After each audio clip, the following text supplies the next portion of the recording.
You know, for over a century, scientists have been chasing a dream that sounds like it's straight out of science fiction. The goal? A material that can conduct electricity with absolutely zero resistance and do it at room temperature. And if we pull it off, it's not just an upgrade, it's a complete game changer. I mean, we're talking about things like perfectly efficient power grids, magnetically levitating trains, and a total reinvention of computing as we know it. The stakes here are just massive, and the search for this holy grail of material science, well, it's been full of twists, turns, and lately, a whole lot of online drama. And that drama, it absolutely exploded in the summer of 2023. A new material just burst onto the scene, and it seemed to promise everything scientists have been dreaming of. It sparked this global frenzy of people trying to replicate it, debating it, and really just figuring out what was going on. Okay, so get this. The claim was just mind-blowing. This lead-based compound called LK99 could apparently superconduct at temperatures up to 127 degrees Celsius, and this is the crazy part, under normal everyday pressure. If this thing was real, we're talking about one of the biggest discoveries in, well, a century. So of course, labs, researchers, even hobbyists all over the world just scrambled to try and cook up their own samples. But here's the thing. The results were all over the place. A total mess. Some groups were reporting these little fleeting moments that looked like superconductivity, while a lot of the major labs were finding absolutely nothing. The debate just raged online. Was it a massive breakthrough, a simple mistake, or maybe something in between? This whole chaotic moment really just showed how desperate we all are for this technology. So, to really get why everyone went so crazy, we got to step back from LK99 for a second and ask a much bigger question. Why is this so important? Well, the answer lies in this huge, kind of invisible problem that's sitting right at the heart of our digital world. See, our appetite for more and more computing power is just insatiable. It's growing like crazy, but we're smashing right into a physical wall. The problem isn't really about speed anymore. It's about heat and how much energy we're burning through.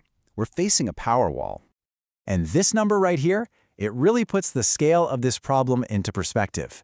A future exascale supercomputer, that's a machine that can do a billion calculations a second, is expected to burn through up to 200 megawatts of power. That's not just a big number. That's enough to power a small city with an electricity bill of over $100 million a year. It's just completely unsustainable. So where does all that energy actually go? Well, our modern computer chips, they're based on something called CMOS technology, and frankly, they're incredibly wasteful. They waste about 1 million times the absolute minimum energy needed to do a single binary switch. 1 million! Now, look at superconductor-based circuits, called Single Flux Quantum, or SFQ. They're so much better. Even when you have to cool them way down, they're still thousands of times more efficient. Now just imagine that kind of efficiency at room temperature. All right, so the need is crystal clear. But how on earth do we actually get there? Well, the search has moved on from just, brute force cooling. We're in this wild new era of materials science, and we're being guided by some fascinating new theories and incredible new tools. Okay, so the classic explanation, the one that won a Nobel Prize back in '57, is called BCS theory. The basic idea is that at super cold temperatures, these little vibrations in the material atomic structure, they're called phonons, they kind of play matchmaker for electrons, pairing them up into what are called Cooper pairs. And these pairs can just glide through the material like a frictionless quantum dance. But here's the catch. That beautiful theory, it totally falls apart when you start talking about these high-temperature superconductors. They just don't play by the same rules. The theory couldn't explain how some materials could superconduct under insane pressures or at temperatures way higher than BCS theory said was possible. We needed a new way of thinking. One really cool alternative is something called the electron tunnel theory. Think about it like this. Resistance is like the energy it takes for you to squeeze through a crowded hallway, bumping into everyone. But what if you could push the walls of that hallway so close together that you create a special empty lane, a tunnel, where you can just zip right through? That's kind of what this theory says can happen for electrons. And this is where things get really exciting. Scientists aren't just blindly mixing stuff together anymore. They're literally building materials atom by atom, using these amazing two-dimensional sheets like graphene. By stacking them and twisting them, they can create millions of new electronic environments and test them all super fast, all in a single device. It's like a modern form of alchemy. But this whole dream of zero resistance, It's even bigger than just making our current computers more efficient.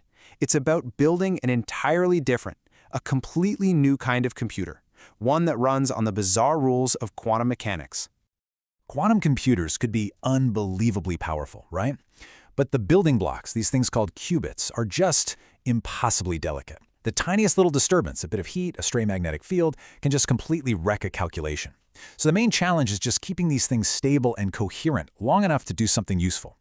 So how do you protect this super fragile system? Well, that's where superconductors are an absolute game changer. Their zero resistance nature creates this perfectly quiet electrical world for the qubits to live in. They let them stay coherent for longer, which means we can do more complex calculations. And because they give off basically no heat, they're essential for building bigger, scalable quantum computers. They're really the foundation for the whole thing. So it's clear, right? Superconductors aren't some sci-fi fantasy. They are the bedrock for the next two huge leaps in computing. And that's exactly why even a hint of a room temperature version causes such a firestorm. So let's separate that social media frenzy from the real, solid science that's happening in labs right now. And honestly, the pace of discovery right now is just staggering. Just this year, superconductivity was confirmed in those twisted 2D materials we were talking about, proving theories from a few years back. Even crazier, a mythical chiral superconductor was found that actually gets stronger in a magnetic field, which is supposed to be impossible. And maybe most importantly, a whole new class of materials called nickelates have been stabilized at room pressure for the very first time.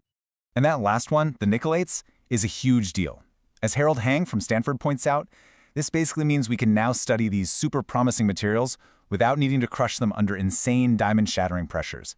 It just blows the doors wide open for research and makes discovering new things so much faster. Okay, so with all this real, tangible progress, let's circle all the way back to that crazy viral moment from 2023. What was the real story with LK99? Well, it turns out its true legacy might not be the material itself, it was the idea behind it. Yeah, at the end of the day, it looks like LK99 had a killer flaw. The way its crystal is built, it seems like it might create a tiny, one-dimensional path for superconductivity right down the middle. It's like having the world's most perfect wire, but it's so thin and buried inside a rock that you can't actually connect it to anything. But the real legacy of LK99 was a shift in thinking. It planted this powerful idea that maybe, just maybe, you don't need a giant machine to create immense pressure. Maybe you can be clever and design a material that creates those same forces all by itself, just through its internal molecular structure. It completely changed the engineering philosophy. And that new way of thinking, it's fueling this incredible wave of optimism in the field.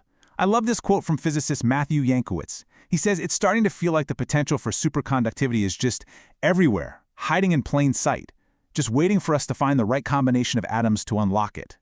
So we're really standing at the edge of a brand new frontier. This ability to build materials literally atom by atom has kicked open a door that was locked for 100 years. The question isn't just if we'll find that room temperature superconductor anymore. The real question is, what other impossible dreams will we make real along the way?